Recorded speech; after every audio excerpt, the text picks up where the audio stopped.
शब्दातून बाहेरच्या बाहेर नको, त्याचेही रिझल्ट आहेतच, नाही असं नाही, पण ते इथून जाऊ देत की मला माझ्या जीवनामधले या सगळ्याला फेस करायचं आहे.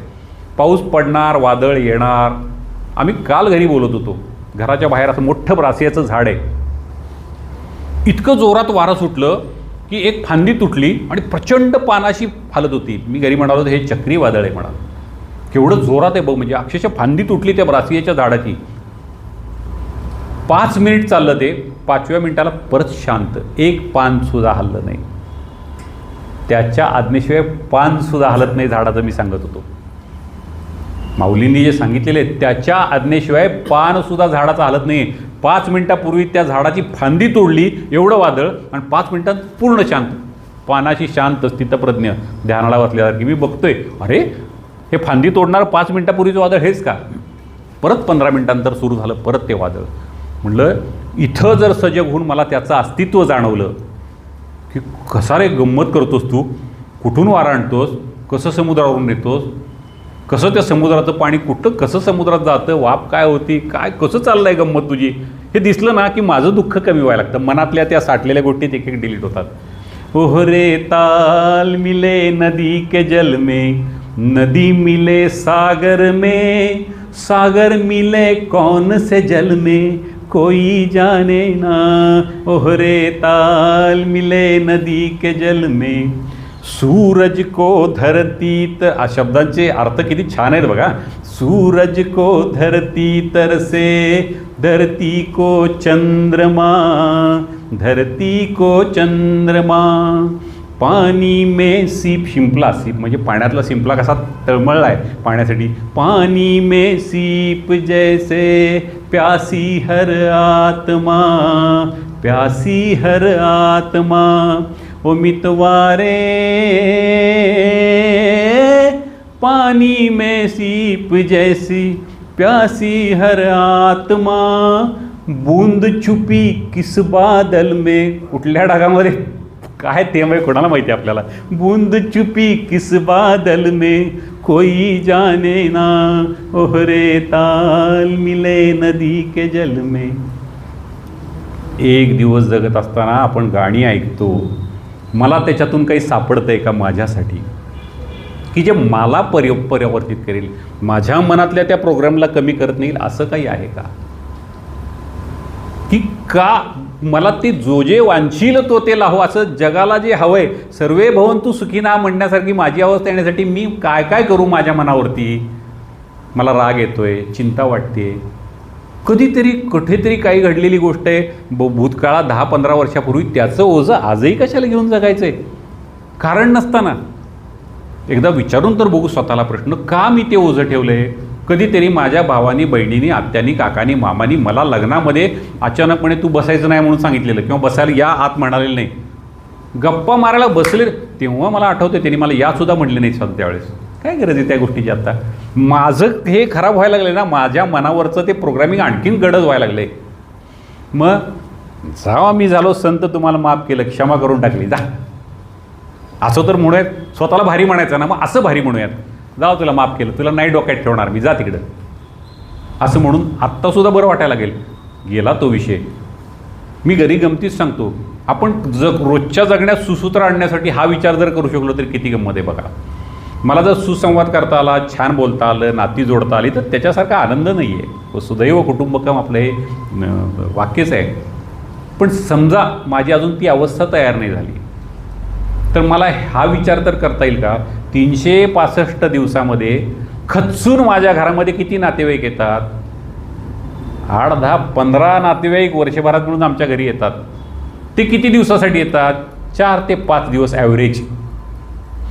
एक 10 नातेवाईक ॲव्हरेज 4 ते 5 दिवसासाठी आमच्या घरी येतात, पण वर्षभर त्या गोष्टीचे विचार चालू राहतात डोक्यात. दिवाळीत अशी ओवाळणी टाकली नाही मला असं 1000च दिले, मागच्या वेळेस तर त्यांनी 1200 दिले, वहिनीचं ऐकून दिलेली दिसत नाहीत बहुतेक. वर्षभर चालू राहतं ते डोक्यात. गरज आहे त्याची. या प्रकारचे नकारात्मक विचार केला की आपली दृष्टी बदलली, आणि जशी दृष्टी तशी सृष्टी आहे, त्याच प्रकारची सृष्टी दिसायला लागते. मग एक साधू होते, पहिल्यांदा एक माणूस गेला त्या साधूंपाशी आणि त्यांनी विचारलं, मला पलीकडच्या गावामध्ये जायचं आहे, ते गाव कसं आहे, मला त्या गावात जायचं आहे. तर साधू म्हणाले, तू आत्ता ज्या गावातून आला ते गाव कसं आहे? एकदम वाईट लोक हो म्हणला, सतत नुसते करप्टेड लोक, भ्रष्टाचारी, त्रास देत आहेत एकमेकाला, सगळे खड्डे आहेत त्या गावात, नुसते धूळ उडती डोक्यावरती, कोणी कोणाला सरळ बघत नाहीत, पाण्यात बघतायत. प्रचंड त्या गावाच्या लोकांबद्दल, गावाबद्दल सांगायला सुरुवात केली. साधू म्हणाले, पुढचं गाव याच्याहीपेक्षा वाईट आहे, जा म्हणाले. दुसरा माणूस थोड्या वेळाने आला, तो म्हणला, मला पुढच्या गावात जायचं आहे, ते गाव कसं आहे? ते म्हणले, तू ज्या गावातून आला ते गाव कसं आहे सांग. छान आहे म्हणाला, लोक चांगले वागत आहेत, कधी कधी होती दुर्बुद्धी कोणाला तरी, पण चांगली लोकं भेटली मला म्हणाला. छान आहेत, झाडं वगैरे लावलेली आहेत, सुंदर आहे, निसर्ग आहे, पक्षी बसतात, सकाळी तलावाच्या काठावरती सुंदर वातावरण असतं, सूर्य छान उगवताना बघतो मी. साधू म्हणले, पुढचं गाव याच्यापेक्षा छान आहे, जा तू म्हणाले पुढे.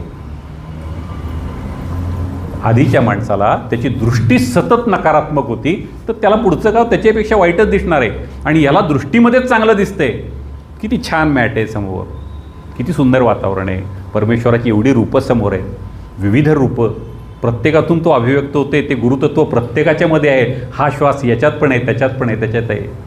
या हृदयाची धडधड त्या प्रत्येक हृदयात चालली समोर. मला ज्यांनी मला बघायची दृष्टी दिली त्यांनीच या सगळ्यांना दृष्टी दिली आहे. ज्यानं मला पाय दिलेत त्यांनी यांना पण चालायला पाय दिलेत.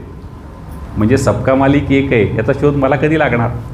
ते लागायला सुरुवात झाली, त्या विचाराकडे वळलो की या मनावरचं प्रोग्रॅम. आणि मग सतत नियम काय सांगतोय विज्ञानाचा, ज्या गोष्टीवरती सतत लक्ष केंद्रित करतो ती जीवनाचा भाग बनते आहे. मग माझं लक्ष दिवसभर कशावरती आहे? प्रपंच करायचा नाही का? करायचा ना, छान आहे. आपण प्रपंचात 4 प्रकारची माणसं आहेत ना प्रपंचामध्ये. एक फक्त प्रपंचच करतात, म्हणजे दुसरं काय नाही, अध्यात्म, सत्संग, बाकी त्याच्याशी काही दे, फक्त प्रपंच म्हणजे प्रपंच. खाणे पिणे, पैसे मिळवणे, मजा करणे, पोरं ॲडमिशन द्यायची, पोरांना शिकवायचं, मोठं करायचं आणि पुढं वृद्धाश्रमात जाऊन राहायचं, फक्त प्रपंचच करायचं आहे. दुसऱ्या प्रकारची लोक फक्त परमार्थ करतायत, ती उच्च अवस्थेला पोचलेली सगळी. ती परमार्थाची, आता त्यांना या सगळ्याचा तो भ्रम, माया दिसून आली, ते त्या अवस्थेत पोचलेत. काही लोक प्रपंच जास्त करतात आणि परमार्थ थोडा करतात. तुमच्या आमच्यासारखी लोक प्रपंच जास्त करतो आपण आणि परमार्थ सत्संगाला थोडंसं जाऊ, थोडीशी पूजा करूया, थोडं ध्यान करूयात, थोडं नामस्मरण करूयात, थोडं तुमच्या आमच्यासारखी लोक. आणि काही लोक प्रपंच कमी करतात आणि परमार्थ जास्त करतात. सगळे संत महात्मे, सद्गुरू हे सगळे त्यामध्ये येतात. काय ते प्रपंचात दिसताना तुम्हाला सगळ्यांना दिसेल. आपल्यावर उड्या मारतायत, हसतायत, खेळतायत, नाचतायत, सांगतायत, जातायत, जेवतायत, खातायत, हे दिसेल सगळं. ते प्रपंचात आहेत, पण अंतरात्म्यामध्ये परमार्थ, आत्मशोध लागलेला आहे. ती आनंद अवस्था आहे, ती सुंदर अवस्था आहे. त्याच ह्याच्यात दिसताना सगळ्यांना प्रपंचातला वाटेल, पण तो आहे परमार्थातला. आपल्याला आपण कुठल्या टप्प्यात जायचे ते आपल्याला ठरवायचं आहे. म्हणून हा प्रपंचाचा सगळा व्यवहार चालला आहे. नोकरी, बिझनेस, घर, बाळ, संसार सगळं करत असताना सतत हे प्रश्न आतमध्ये आले पाहिजेत. मी कोण? मी आलो आहे कुठून? या पृथ्वीवरती माझं वास्तव्य किती काळाचं? मग आहे तोपर्यंत मला काय करायचं? त्या भूतकाळाची ओझी घेऊनच फिरायची आहेत का भविष्याच्या चिंतेमध्ये राहायचं आहे? माझ्या नातवंडाच्या मुलाचं लग्नात काय होणार? कशासाठी? प्रेम असणं ही गोष्ट बरोबर आहे, पण त्याचं किती अवडंबर माजवायचं त्या गोष्टीचं? काय होईल? आत्ता बघा किती वाईट अवस्था ह्या कलियुगाची. मुलगा जन्माला येताना त्याची ॲडमिशन फिक्स केली जाते. चिंता नाही तर काय, हे चिंतेतून तयार झाले. डिझायर्स ज्याला म्हणतात, इच्छा, भौतिक गोष्टींना महत्त्व येत चालले. आता तर आपण आर्टिफिशियल इंटेलिजन्सच्या जमान्यात आहे. किती वेळा इंस्टाग्रामवरती, फेसबुकवरती आर्टिफिशियल इंटेलिजन्सचा वापर करून आत्मबोध आणि आत्मज्ञानाच्या गोष्टी तपासल्या जातात. बघा, आपल्याला आपण जर बघितले आपले रील, तर त्या रीलमध्ये मला अल्गोरिदम नावाचा जो प्रकार आहे यूट्यूबला, बघा आपली मुलं काय करतात बघायचं, त्यांचा यूट्यूब बघा, लक्षात येईल. कारण यूट्यूबला सिस्टीम अशी आहे की जे जास्तीत जास्त पाहिलं जातं तेच तुम्हाला सजेस्ट केलं जातं, तेच बघायला सजेस्ट केलं जातं. मुलं काय पाहतात ते बघायचं असेल तर बघा. आणि मुलं ते तसं का करतायत? तर आम्ही कसे आहोत? आमच्या घरात कुठली चॅनल्स लागत आहेत, कुठल्या प्रकारचे सिरियल्स चालले आहेत, आमच्या घरात आनंदाचं, व्यायामाचं, ध्यानाचं, पठणाचं काय आमच्या घरातलं? पूजेला बसल्या, आज किती सुंदर संस्कृती आपली, वेगवेगळे सण दिलेले आहेत. त्या सणांमध्ये घरात किती उत्साह, आनंदाचं वातावरण आहे. दिवाळी आली तर आता दिवाळीला 2 माणसांच्या पुढं दिवाळी साजरी होत नाही. पूर्वी किती छान सगळे एकत्र यायचे. आणि हे कोण करणार? आपणच करणार आहोत. माझ्यापासून सुरुवात. ज्या क्षणाला मी स्वतःला शोधलं आहे आणि मी माझ्यापासून सुरुवात केली आहे. पुढं काय घडेल? कर्मण्येवाधिकार. ते मला पुढचं मला माहीत नाही. मी माझी पाऊल उचलले, माझ्या मनावरती मी काम करायला सुरुवात केली आहे. हे समजायला सुरुवात झाली की माझा दिवस चांगला. जेवायला आता इतकं सुंदर कशाय दिलं. गुरुजींच्या त्या शिबिरात आपण बघितलं, अन्न घेताना किती वेळा आपण ते सुरुवातीला चघळतो अन्न, तेव्हा कळतो अरे च्या किती गंमत आहे, कशी लाळ सुटते आहे. आणि याचं स्मरण करण्यासाठी रोज सांगितले, वदनी कवल घेता नाम घ्या श्रीहरीचे, सहज हवन होते नाम. सहज हवन कधी होणार? नाम घेता. ते सहज व्हायचं आहे का? त्यासाठी मला ते स्मरण. मग ते बनवणाऱ्या शेतकऱ्यांसाठी धन्यवाद देतोय का? ते बनवणाऱ्या स्त्रीच्या हातांना धन्यवाद देतोय का? छोट्या छोट्या गोष्टी आहेत ना. किती वर्ष झाली आपल्या घरात आपल्यासाठी चहा बनवणाऱ्या, कषाय बनवणाऱ्या, अन्न बनवणाऱ्या त्या घरातल्या गृहिणीला, ज्या घरात पुरुष करत असेल त्यांना आपण शब्दातून धन्यवाद दिलेत. किती मोठं सरस्वती वाणी आपली किती मोठी कर आहे. तर तू छान केला चहा, किती वेळा म्हणलो आपण, आज मस्त छान भात खूप चांगला झाला. काय हरकत आहे? कारण ईश्वर सराहना चाहता आहे. परमेश्वराला जेव्हा नवीन क्रिएटिव्हिटी, त्याला जेव्हा रचनात्मक काही करायचं आहे तेव्हा त्याला ती प्रशंसा, कौतुक, वा छान हवं आहे ना त्याला. पण ते विस्तारात जाणार ब्रह्म आहे. मग म्हणून आपल्या घरात आपण आपल्या मुलांना फक्त तू टक्केच मिळव एवढ्यासाठी वावरणार आहोत का? त्याला मध्ये छान मस्त छान गाणं म्हणलं, छान म्हणलंच रे. छान हा शब्द आपल्या मुखात दिवसात वा किती वेळा येतोय? दृष्टिकोन आपला तसा आहे का? वा छान, सुंदर, मस्त, व्हेरी गुड, अरे वा आमच्या मुखातून येतंय. धन्यवाद, थँक्यू, आभारी आहोत. तो धन्यवाद प्रेमळ खरा इथून येणारा धन्यवाद की जे जे मिळतंय मला, ऑक्सिजन फुकटचा धन्यवाद. जायचं ICUच्या शेजारून बघायचं नळ्या लावलेल्या, मग बघ अरे चॉ मला हे अजून लावलेलं नाही आहे, धन्यवाद परमेश्वरा तू ऑक्सिजन कसा देतोयस आणि घेण्याची सिस्टीम चालू आहे माझी, थँक्यू, धन्यवाद. हे ऐकायला आत्ता जर आपण चौकात जाऊन बसलो 10 वाजता कट्ट्यावरती तर तिथलं ऐकणं वेगळं मिळणार. नको होतं तेवढी मतं त्याला पडायला. गुरुजींच्या इथं आल्यावर इथला आनंद मिळतो, इथला. म्हणून इथं जे साठलं आहे गुगल ही इन्फॉर्मेशन आहे, बाकी काय मेंदूमध्ये काय साठलेलं फक्त इन्फॉर्मेशन आहे, ती खाली आणायची इथं. आणि ती योग्य इन्फॉर्मेशन आणली की मनावरती कार्य होईल. मग नामस्मरण, ध्यान, श्रवण, जप, कीर्तन, अनेक मार्ग उपलब्ध आहेत. आपल्या सगळ्यांची कृपा आहे गुरुजी, संतांची आणि गुरूंची आमच्यावरती, की आम्हाला त्यांनी सगळी ताटं मांडून दिलीत.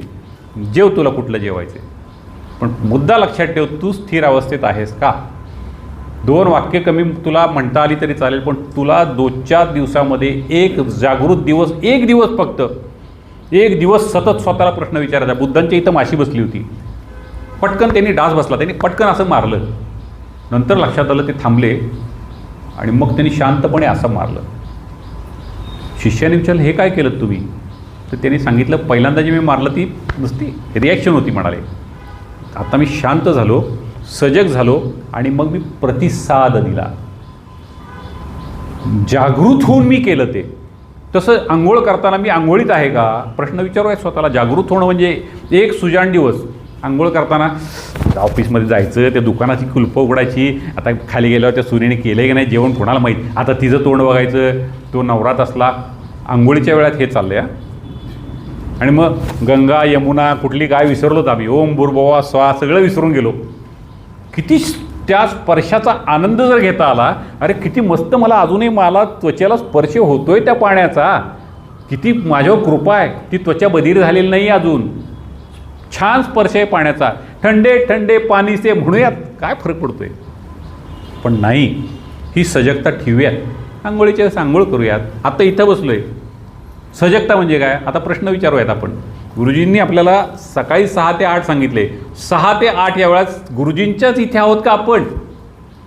का आता गेल्यावर काय, आता कोणाला माहीत नाश्त्याला आज काय केलं, कोणाला माहीत काय, डोक्यात आता काय स्वयंपाक झाला आहे, घरी जाऊन पोरं सोडायची, जाऊन तिकडं ह्या सगळ्या गोष्टी, दुकानावर जाऊन बसायचे मला, म्हणजे माझ्याशिवाय जग चालणारच नाही या फिलिंगमध्ये आपण हे 2 तास मी दिलेत ना, ज्याच्यामुळं मला आत्मानंद मिळणार आहे, आत्मदर्शन होणार आहे माझं. त्या 2 तासात मी कसं असायला पाहिजे हा प्रश्न विचारून बसलो. काही जग बुडत नाही माझ्यामुळं, काहीही बुडत नाही. एक मला